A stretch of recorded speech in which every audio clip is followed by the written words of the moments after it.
Welcome, everybody, to another show or episode of Career Trailblazing on Purpose. And I'm excited today to be able to have Viviana Unda on the show with us today. And she is going to share thoughts and insights around how she's been navigating what she's seen in her industry around uncertainties in this time of change and volatility.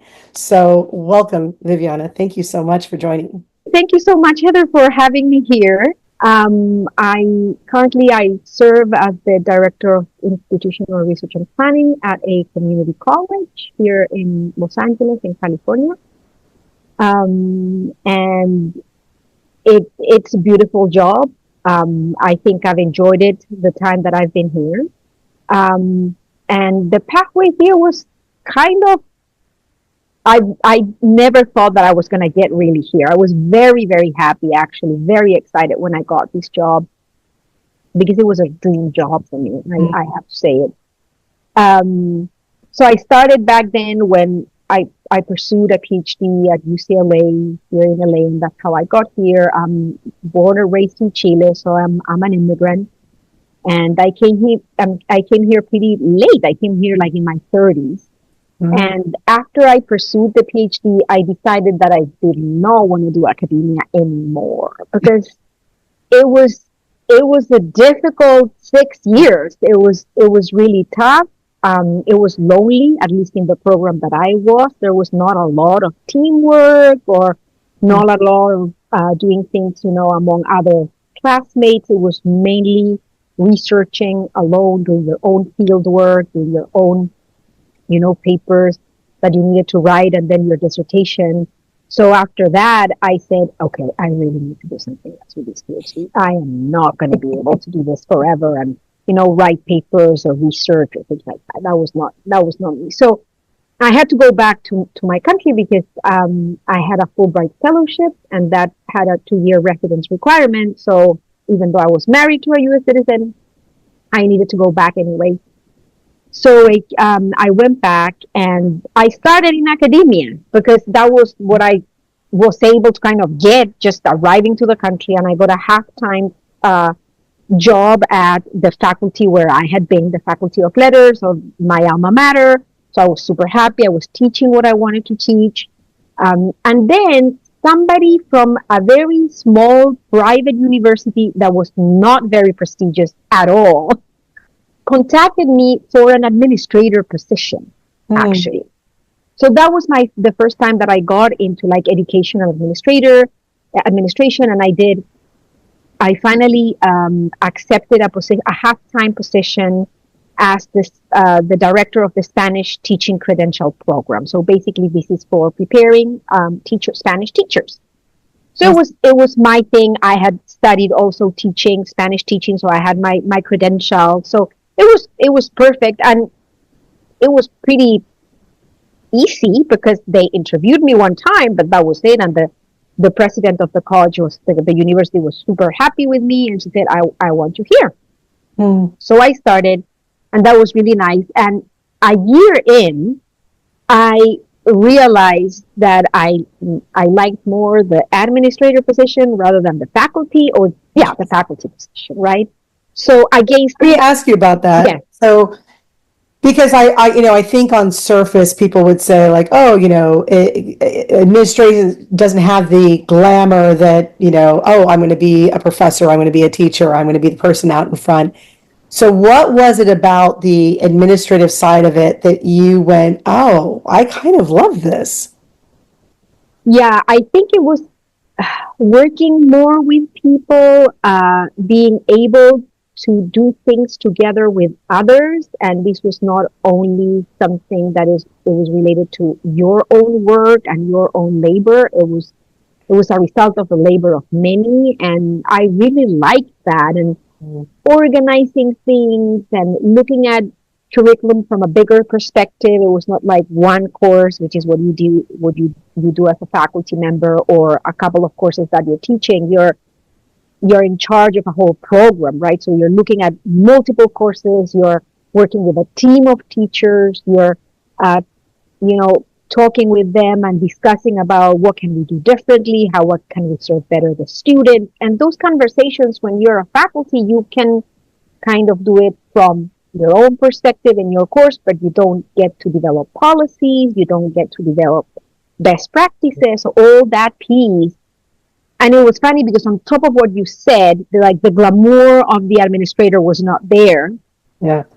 I was going to a university that was not glamorous whatsoever. I mean, compared to these other universities, very traditional, very prestigious, going to this other thing, it was like, how can you do that? I mean, you just can't, like, people were very, and to me, it was more about, this is what my gut is telling me. So after a year, I moved. I quit the other one. I quit the faculty position and I moved. And thankfully, in that full-time position as the director of the Spanish teaching credential program, I was able to teach as well. So I Oh, was doing teaching the last courses of the program, right? I was basically directing thesis. I was doing kind of mentorship for those students that were finishing. And these were adult learners. I would teach from 7 p.m. to 11 p.m. It was a marvelous experience. Until today, I have contact with those students and they ask for letters of recommendations. It's just super, super beautiful relationships and very solid relationships at that point. well, I love what you said about trusting your gut and making a decision that maybe on paper other people wouldn't understand, but Yeah. you knowing, because I know I've made decisions like that in my career, and they don't. It's not like they all turned out to be this big major success point, but I know that I felt, oh, this is the right path. And even afterwards, I'm more satisfied with whatever came of it because I gambled on myself versus just assuming I've got to do what everybody else is telling me. Well, now you've been able to advance your career in this field, and I want to kind of jump into your thoughts because everyone, no matter what industry, there's a level of just change, rapid change, and accelerated that much more because of AI, because of politics, whatever it might be. And I know from my experience that there's leaders that work in fields that they focus so much on their expertise that they really haven't sat back and understood what it means to get resources or to manage a budget. And, it's kind of a lot of times they'll say, oh, it's handed to me, and I just kind of go off and run with it. So, what are you seeing right now in the landscape that you feel like people should really be paying attention to or starting to learn a little bit more of when it comes to budgets, no matter what position they sit in? Yeah. I mean, I think I'm currently exactly there in my institution. We are facing a structural deficit, and it's a structural deficit that is very difficult to correct because it's quite a bit of structural deficit. So I'm in some way involved because we're always looking at data, and that's important whenever it comes to financial planning. But I think that one of the things that I think I missed, and I think that it would be very interesting to see more in senior leaders or executive leaders, is transparency about the decisions that they're making. Mm, I think that sometimes they feel that everything is so uncertain that they wait to make the decision or to be very secure or very sure about that decision, and then they communicate. And the problem is that with that is that one, it takes some time to make decisions. So meanwhile, the community is waiting and employees are waiting, and they become very nervous because they don't know if they're going to lose their jobs. They don't know if there's going to be a rework within the institution. And if that was already shared, it's like, okay, when are you giving us the, like, the how this is going to be? So I would like them to, or in general, I think it's good to share little by little. And even if you're in the middle of, we are looking at a couple of possibilities, and kind of share what are the possibilities, rather than there in a very ambiguous way, like, yeah, we're working on it, but we can't yet share because we are not clear. So that, I think, it makes people even more nervous rather than sharing.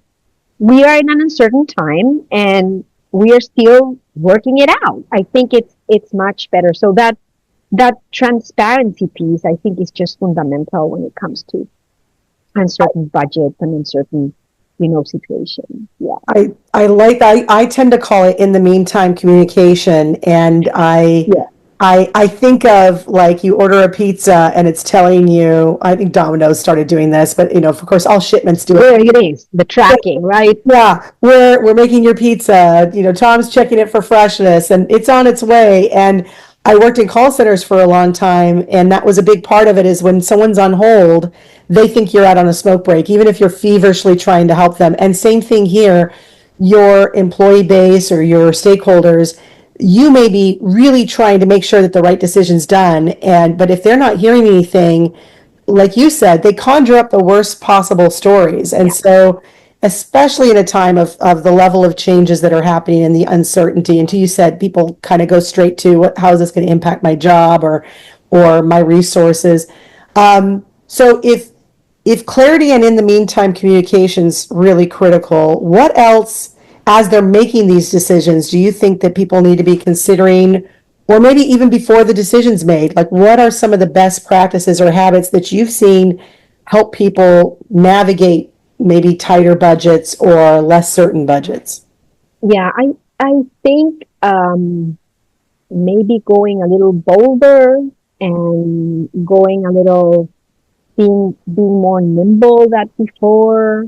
I think especially at least in the realm of public institutions, which is where I am right now, because you have a very structured governance process where everybody needs to be consulted and you have multiple constituents that need to be consulted, things Mm, tend to be slow and tend to be very traditional. So, because if you do these bolder moves, people get nervous and then you don't get the buy-in. Therefore, you don't get the share ownership. Therefore, you don't get to a decision that everybody likes. And then you get resistance and people won't change. So it's a ripple effect, right? So I think there has to be that change management piece needs to happen in these public institutions, but faster. Because then you have all the competition of all these other educational institutions that are doing all these amazing things very rapidly, yeah. and you have public institutions that take so long, right? Take so long to think about these more bolder ideas. And I think that the other piece related to that is not being afraid of making mistakes. I think that's another one that is really big, I would say, in our area, that not a lot of people are open or feel that they have safe spaces to do things that they would like to do, or to try things that they would like to try even if they don't work. Um, so I think that's another piece that I don't see a lot. I just found the other day I was in this webinar, and we were talking a little bit about that with these colleagues, and this guy mentioned this failure lab, and I thought it was an amazing idea. I went there. It's failurelab.com, and basically it's a place where it's training. Basically, they offer human resources training, and it's how you um, are able to take intelligent risks Yeah. within the realm of failure, within the realm of things that have happened to you or will happen to you, and you think they're not going to work, and how do you go from there and take advantage of those moments? Because at the end of the day, whenever you fail, you still learn, and you generally learn more than when you're not failing. Yeah. So I think that also would probably take us to a better place with making decisions about budgets and making decisions about generally when you're in uncertain places, or places where you have to make tough decisions. Yeah, it makes me think of, because I think it's relative. I know you're talking about more of like the public sector, that there's a lot of kind of traditional structure in place. But honestly, I see it in the private sector too, especially the larger an organization gets. And the way that I describe it is like they're moving from a speedboat, which can turn on, just very quickly. And I don't even have to communicate because you see what I'm doing. I just have to point.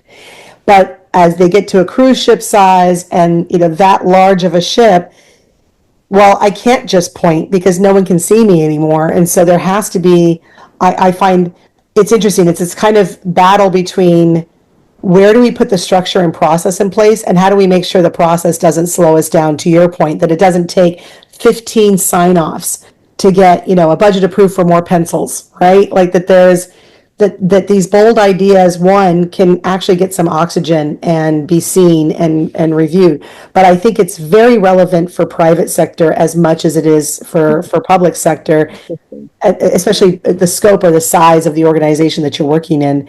With well, then I'll ask you, because I love the idea of being able to go to like a failure lab, or doing something where there's just this safe space to kind of throw ideas out there. And I know in traditional environments that's not always the case.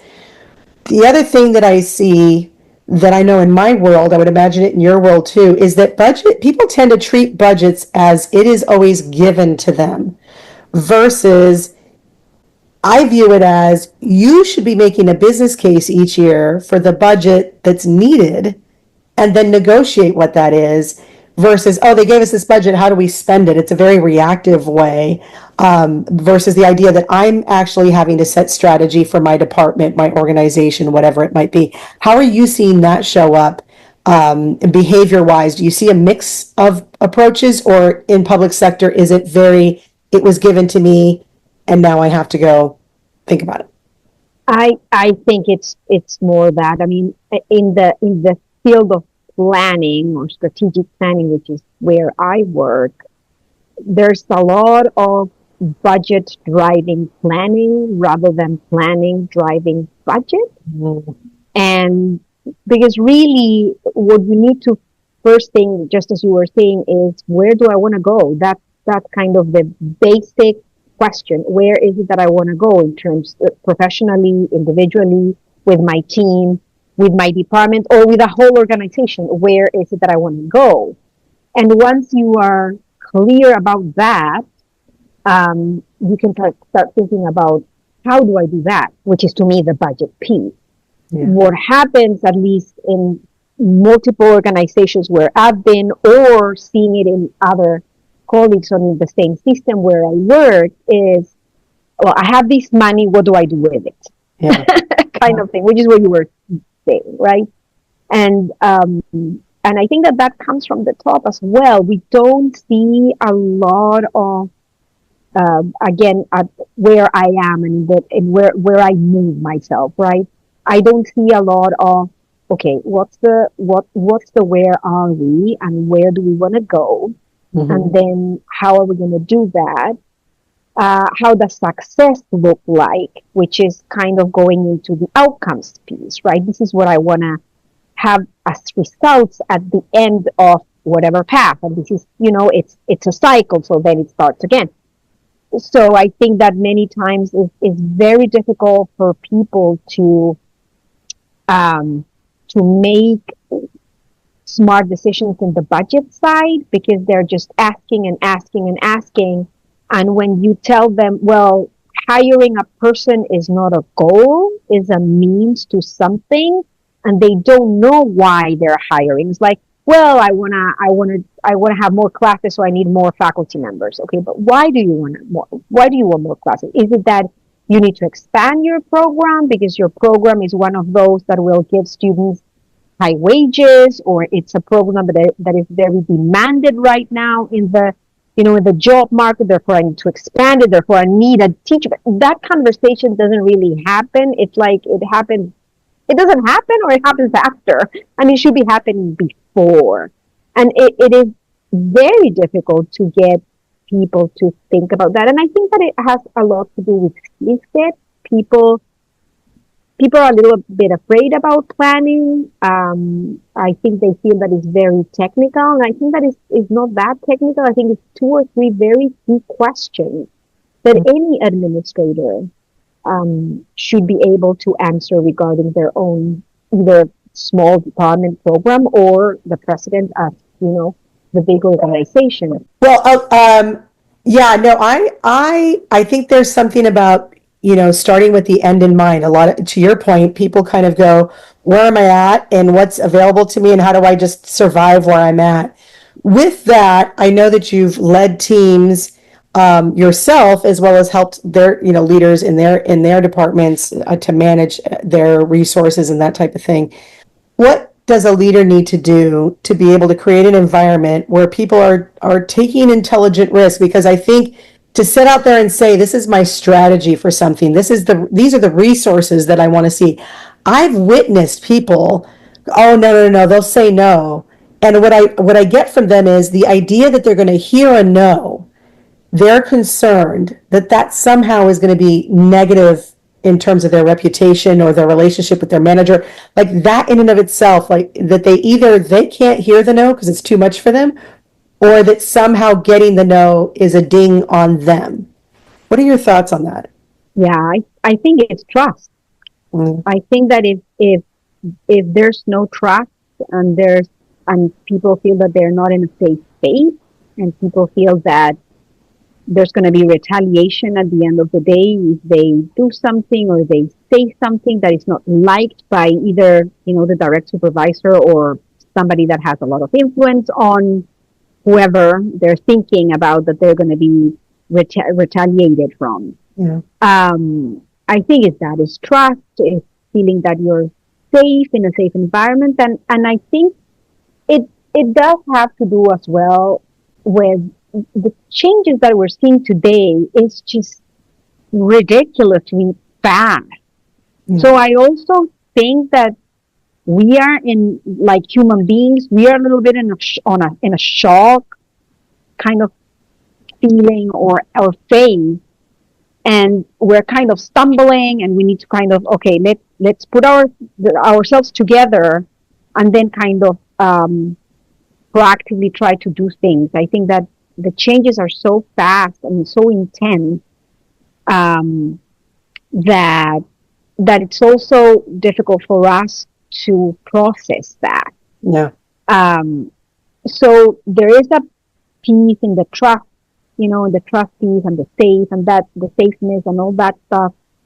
But I think it's also about how humankind process things, and we are being asked to process things in a very fast way, and the level of competition that you have, and now with AI and GPT, if you're applying for a job, it's like, oh my God, everybody has access to that thing, and yeah, how do you do something that gets interest and it's salient, and how do you get to be a candidate that people are going to even look at if you have all these tools? So I think that's also a little confusing, and I think then is when like that piece where you have to kind of go back to yourself and again ask yourself, okay, what do you want? How do you want to go through this? Um, it's also very important. It's also like a personal journey, I think, because many of us feel a little, a little confused, and then you want to risk. No, you don't want to risk. You kind of want to just be safe and feel that you can protect yourself. So it's one institutional culture, but I also think it's a bigger thing, which is where we are right now with all these changes in terms of, I mean, technology. What can we say? But it's also climate change, and it's also all these after COVID, all the mental health situation. I mean, it's just ferocious, and trying to get an appointment for a therapist is just so difficult these days, right? So it, I think that also adds on about going back to the risk taking, yeah. because for risk taking you have to feel safe and comfortable. Yeah, there is that you're hitting on this thing of honestly it's our fight flight freeze kind of Yeah, fun thing of our brain is watching so much shift around us that we don't see any kind of outside stability. And so but I love what you said about it's a bit of a personal journey. How do you go back to yourself? And even as an organization, during COVID, I would hear managers go, well, we're waiting to hear what the government's going to do. We're waiting to hear, and I'm seeing it now. We're waiting to hear what's happening in certain policies, and we're waiting to hear what's going to happen with AI. What's the company going to do with AI? And this kind of wait and see. I think it's an interesting perspective, or even just sense of self-worth, even to say, you know what, I don't know what is all going to happen. I just know there's a lot changing on the outside. In the meantime, I'm going to chart a course towards something, and I'm going to trust that this is what I want to create, and I'm going to pay attention to the outside environment, but I'm paying attention to it, filtering based on where I'm trying to go, but I'm picking the destination versus the outside picking it for me. And I think that's really tough to do. But when you said the safety part of it is, are you creating a safe space for yourself? How are you talking to yourself? Are you charting a course? And then also then as a, if you're a leader of an organization, what kind of relationship dynamics are you setting up there? So I love that you called out that individual piece. I'm going to come back to that leader role because we said it's trust. But what do you think a leader needs to do when it comes to, let's take budget, because we could talk about a whole bunch of things in terms of creating safety, but let's talk budget and resources. How does a leader make it safe for their team or teams to discuss resources and budget planning, that it doesn't feel like I'm, on a game show and I've got to guess the right answer that my boss wants to hear? Yeah, it's a tough one. I think it's a tough one because I think the first thing that employees will think about is how much influence do I have in this position? Um, Again, in the case of the institution where I work and within the system where I work, there is this either participatory governance or shared governance, depending on how you conceive, because there's a difference between those two. Um, and in many cases, you feel that there's an apparent space to contribute into how do we spend, and at the end of the day, people can feel that not really. So they're asking, it's a cosmetic ask, it's not a real ask. Uh, so I think the first thing is the place where you work a place where you can contribute into this decision making, or is this decision making that comes, it's top down, it's not bottom up, or something in the middle? Yeah. So that's the first thing. It's like getting to know your institutional culture. And the leader, by the way in which that leader communicates, will let you know what's the institutional culture or what he or she wants the institutional culture to be if they are changing it, right? So that's one very important piece. If you want to go out of that institutional culture, that's more difficult. The other piece that I would always recommend is go back to data, go back to and not necessarily numbers. I mean, you can do quantitative, very hard data. I'm a qualitative researcher. I work a lot with numbers, but you can also think about, all the stories from the people that you interact. In my case, it's all the students, right? And how you triangulate whatever you're seeing in the numbers with whatever you're seeing in reality when you are interacting with students, and then make a case from there. And when the case is made from there, I do feel that you have a good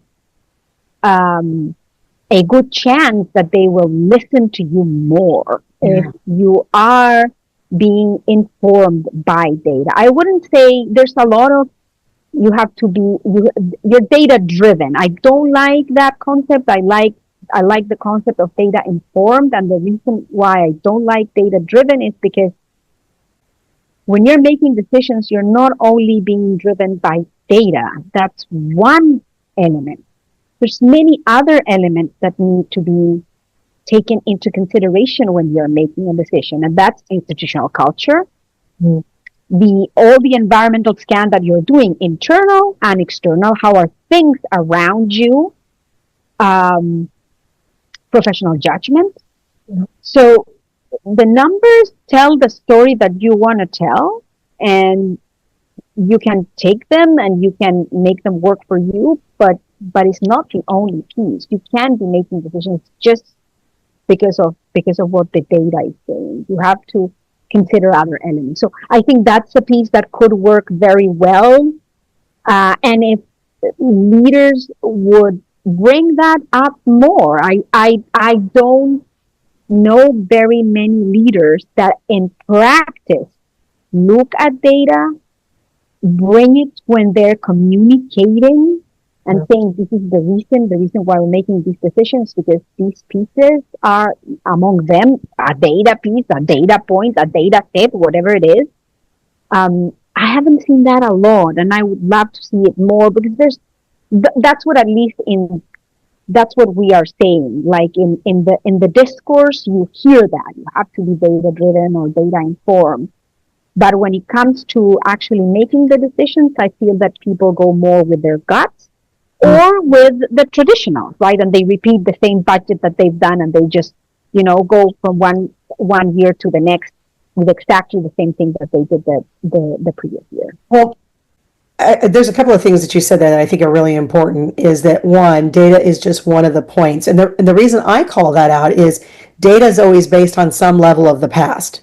So if you're trying to create the future, you use data to kind of understand what the landscape was or what the context is, and sometimes it's I'm imagining the future now. Let me see what data is out there that can kind of support that this is a good direction to go to, so that it's not just because I think that's hard to say, like, oh, it's my gut and I think we need to go there. If you can adapt and leverage data as another communication tool to expand on the rationale or the research showing, and for people to be able to balance, yes, we're making this call and our gut is saying this direction, the data is showing these types of things, and we've looked at all three sides of it, and here's why we're moving forward with this one, even if the data is not, even like with the career choice that you made, that you're like, yeah, the data may be like, oh, you should stay with these kind of high profile schools or whatever. Even just showing that you've done your due diligence sometimes is enough to go, yeah, I've looked at all angles. It's not that I'm just got a closed mind and it's just this, but it is a balance. And I think leaders need to be able to not skew too hard on the data, that that's the only thing that they're looking at because they can't trust their own judgment. But also that if you're somebody who is more kind of intuitive, that you are using data to help tell the story. And I feel like everybody everywhere, this is now a skill set. It's not unique to certain departments or job positions, just as much as leading through change is a skill set that everybody has to develop. The other thing I want to come back to is knowing the culture and what's really available there. And as you were talking, I get that in an academic culture there are certain things that are regulated. There are certain things that there's a very strict process to. And it made me think of my time in the military, where there's a lot of like, oh, you've got to go through X, Y, and Z. But what I think would be different, and I think you operate this way, I know I do, is just the fact that you go, what is the culture and how do I navigate that to get my point across, versus, oh, the culture is so restrictive, I can't influence. And Right. I think that's the difference of the, do you believe that you can be influential? Then it's a matter of knowing, well, how do I get it there? And I agree. Sometimes that's easier said than done, depending on how restrictive the culture is. But first and foremost, do you even have that mindset of, I'm an influential person. I have good viewpoints to share, and then let me learn and navigate the world in which I'm trying to do that. Yeah, culture is just a massive topic to me. If I think about the places where I am, I feel that once I've been able to read that culture, I've been able to become more successful. Um, because you know how to do things in order to get what you want, basically. Yeah. You know who to talk to, you know how to talk to, you understand the pace of things, you know that there are things that could be done faster, there are things that could be done a little slower. Um, so I think it's super, super important to be able to navigate. If you want to change it, I'm more about this is where I am, and I think that within that framework, I can definitely operate. I won't go into let's change the culture. I think that that's a very tough one. If you are there, I've always thought that in order to change the system, you have to be within the system, not outside of the system. And Yeah. this is kind of a philosophical question, a discussion that I would have with friends, in college. I'm more into within the system. Let's try to do what you think you need to do within the system because it's a little easier, I would say. Um, Agree.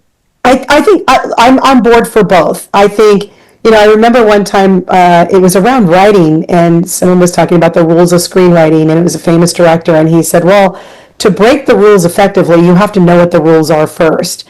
And and I think there's something to that of really understanding what the culture is, the written and the unwritten rules of the culture. And as leaders, how quickly can you help people on board and digest what the written and the unwritten rules are? But then within that, okay, now that I know what the system is, how do I leverage the way that the system is?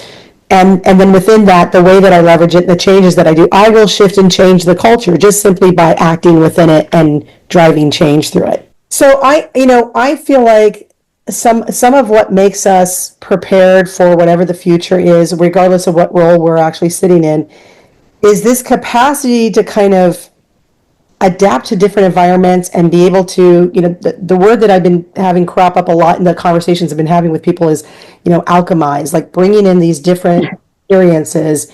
And, I know that you've worked in a lot of different environments as well as different countries for that matter. So, share with me a little bit of what is the mixture that you're seeing that is kind of creating your special sauce of how you approach a role where your responsibility is to come in and kind of understand what's going on in every aspect of the organization and help them make informed decisions.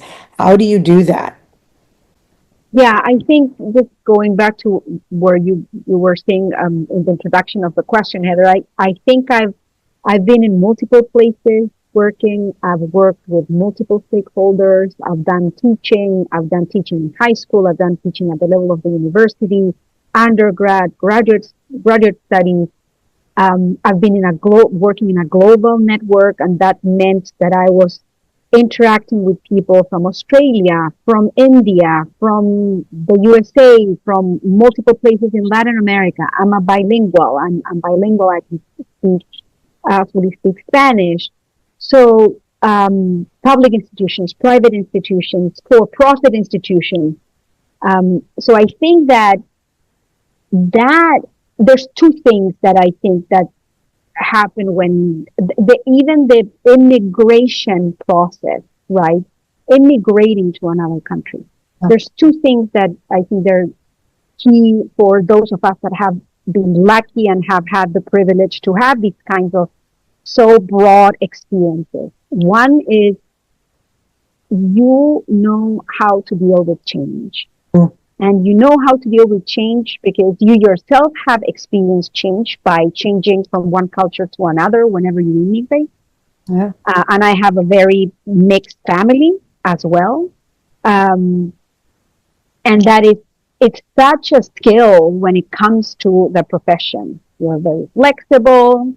You think about something not in one way. You understand that there's multiple points and one event can be interpreted in multiple ways. So that's something that you always have in your head. Yeah. So that's one thing. You understand cultures and how sensitivity to culture. I always think about this example. Let me give you this example just to give you a very, very typical example. People in the United States talk about America and they say America here and America there. And I think, okay, America, which is the continent, Yeah. you have Mexico and you have Canada and you have all the people down there in Central America and South America.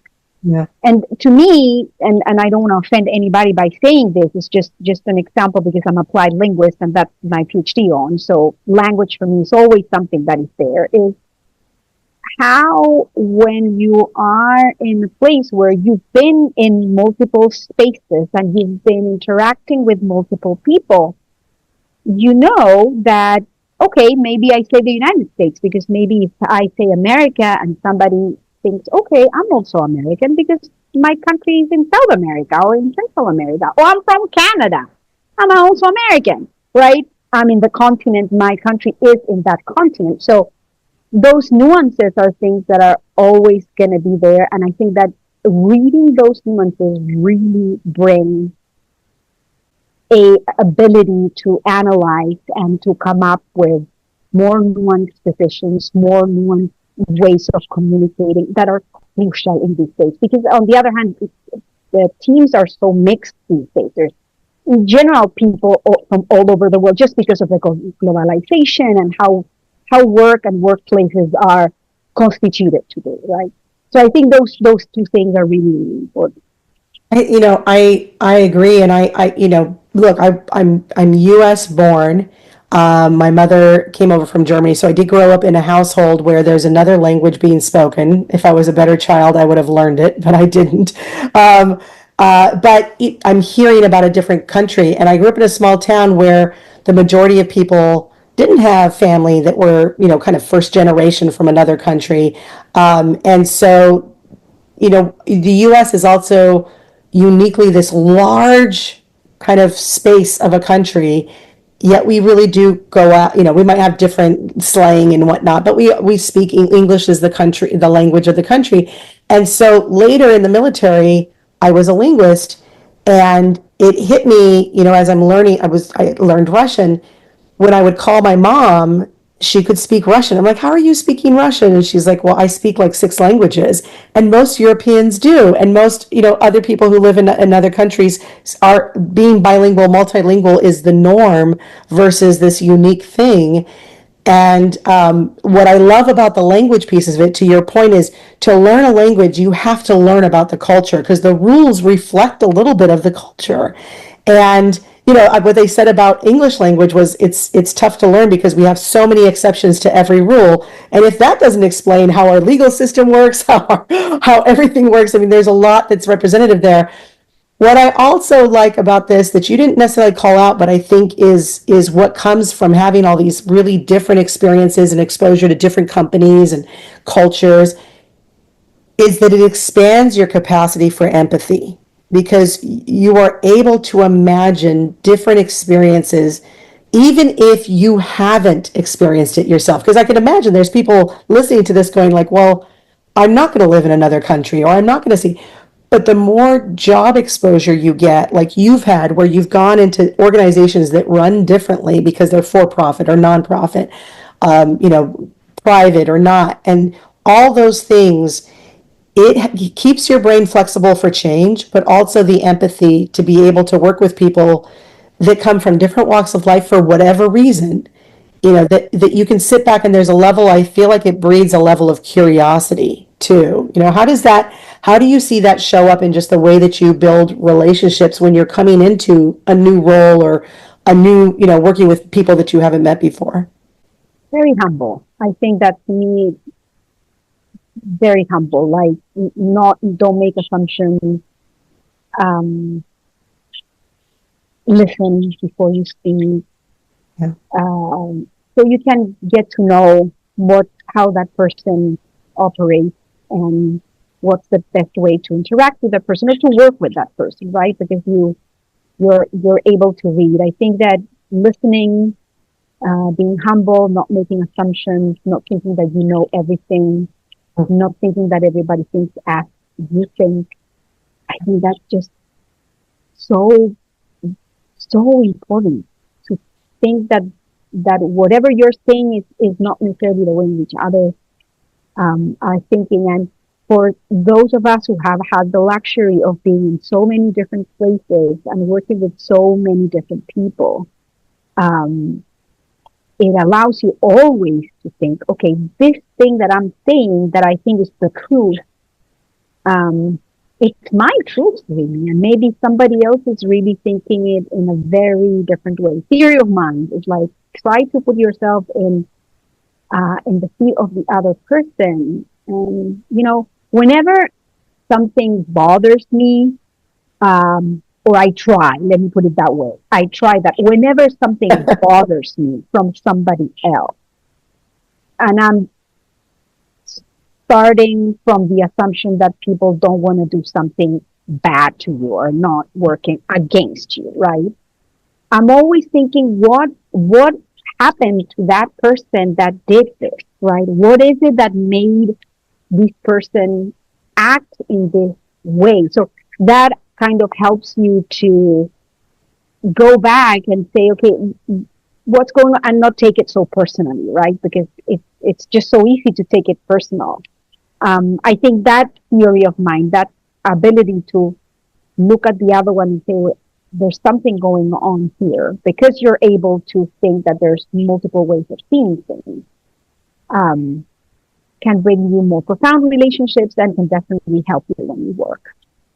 Yeah, I think, you're calling out this ability to just kind of pause and get that just because I'm seeing it a certain way doesn't mean that that's the end verdict of, oh, they're sabotaging my thing, and which they look. I'm also, like, I've done enough coaching to know there's also, toxic behaviors out there, and it's not about ignoring that or sugarcoating it, but just to be able to suspend the immediate judgment and go, what else might be happening here? How can I look at this from a different angle? And if anything, just to keep yourself in a state of calm and be able to make decisions of what do I want to do based on what I'm seeing right now versus just feeling reactive. But I also think just the experience of, it goes back, it ties nicely to what we were talking about earlier, is this willingness to take risks. Is all that change that you did in your career was a willingness to take a risk and try something different and go into situations that, you're not always going to be the expert in, that you're coming in and you have something that you're bringing to the table, but it's not everything, especially when you're new in an organization. Even if you have deep expertise in your field, if you're new in the organization, you don't have deep expertise in the culture yet. And so going in with that humility, that curiosity, and being able to be in a learning mindset. I know, you work in the field of academia. I work in the field of learning and development, and I can't tell you how many times I've run into learning professionals who really are just like, no, this is the way things are. I'm like, oh my gosh, we're in the field of learning. We should be the most curious and the most flexible. But there's a human instinct of wanting to have certainty. And I think it wraps back up to what we've been talking about is, sometimes in the midst of all this uncertainty that's happening outside, our stubbornness and our, desire for that certainty, we almost lock in harder into our viewpoints versus Yeah. staying open. That this is kind of my, last kind of closing question is, as let's say that people that are listening, they're like, no, I am you. I am the change agent, and I am being curious, and I'm coming in with trying to create a new future and not be reactive. What advice would you give somebody who's kind of feeling the frustration of other people who are probably locking in a little bit harder right now, or less, or more, maybe more reluctant to try new things? Like, what is it that keeps you going and ensures that you don't just give up because the road feels a little bit rougher than it normally does? I think you go back to yourself in one case and you try to start looking for other places where you can try to do what you're not able to do inside in your own environment. And again, I think that in general in the world today, I wouldn't say only in the US, there's so many organizations where you can be doing things. Volunteering, one, being part of a board, getting to a committee that is organizing a conference, taking a course. Yeah. I'm just finishing my project management course, and I have to go and take an exam. I haven't done an exam in very many. It's a 4 hours exam, so I have to study quite a bit for that one because I wanted to get certified as a project manager. Yeah. So I think that one way is looking outside, right? When you feel trapped, I think looking outside is something that is super healthy, and it helps, and it even allows you to kind of refresh your ideas and come in and maybe do something differently. So so that you feel a little better in the environment where we are, where you can feel a little trapped or a little, I can't do what I would like to be doing. And the other piece that I was thinking is, think about your social capital within that institution and how can you take advantage of that, or maybe institutional capital. Like when you get into an institution and you have very low institutional capital because people don't know you, people don't know how you operate, people don't trust you. That is really, you need to gain that. And if you've been in an institution for a very long time, try to think about ways in which that institutional knowledge and capital that you have Mm. can work better for you. I think that for those that have been longer in a place, I think that we can take advantage of that, and maybe you have to think about ways in which you could use that knowledge to kind of navigate where you want to go within the. I think, a couple of things I want to highlight there is the way I describe it is like you're diversifying your inputs there a little bit, because sometimes we get so caught up in I'm not getting what I need or the care and feeding or the response that I'm looking for from my job at the moment. And sometimes we just need a refresher, and we need to speak to minds that kind of get where we're coming from, to either reinforce like no, I'm actually headed down the right path, and now I've got the kind of wherewithal to keep going down that path, or I've expanded my mind in a way and now I can come at it from a fresh perspective. And the other thing, I love the institutional capital kind of reference. And I'd also add in there of, find the audience that's actually receptive. I think sometimes we get so caught up in, I need to change this, top tier decision maker. And, but there's more of the frontline people than there are of the senior people. And so if you can get all the frontline people on board, and they're usually a little bit hungrier for stuff, sometimes the numbers are what you need to drive a movement, because there's early adopters and late adopters and that type of thing. So, And those generally stay more in the institution. The ones out there generally move around much more. yeah. So Yeah. that's a very smart one as well. Work with the people that are in the ground doing the work. Well, I just want to thank you for your time today. This has been enlightening for me. It always is every time we have a conversation. I think you've shared a lot of great tips. And so thank you for sharing all your gems of wisdom with us, especially around this topic of change right now and uncertainty. We are going to be putting in your LinkedIn contact information inside the video description. So folks that want to find you, and just like-minded individuals, people who would love to thought partner with you, organizations that would love to kind of have more discussion with you on it, that's you'll be able to reach Viviana through her LinkedIn. I'm assuming you're okay if someone messages you about this topic to you. Absolutely. And thank you so much, Heather, for having me and for giving me the opportunity to talk about this with you. No, this has been great. Thank you so much.